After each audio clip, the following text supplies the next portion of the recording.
हमारा सैया के ललकई फसाई हे रंडी मौगी और जाई। हमारा सैया के ललकई फसाई हे रंडी मौगी और जाई।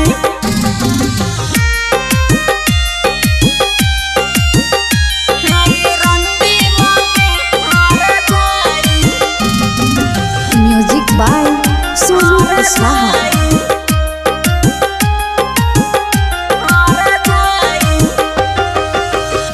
हमारा सैया से फोने पर बात करे छै, रोज रात के गाछी में मुलाकात करे छै।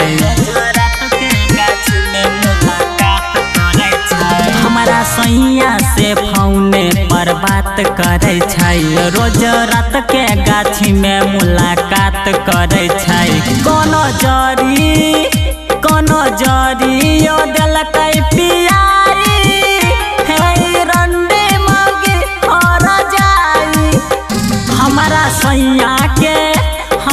सैया के ललकै फसाई हे रंडी मौगी और जाई।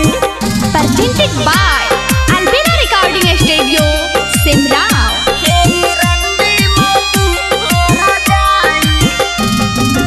Music by Sonu Kushwaha.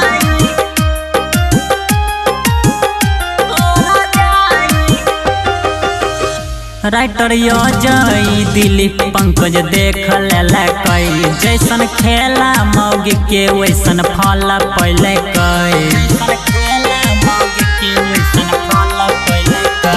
Writer Jay Dilip Pankaj देख लेलकै, जैसन खेला मौगी के वैसन फल पैलकै। पूरा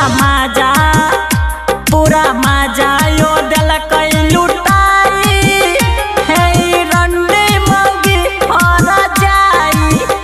हमारा सैया के ललकै फसाई।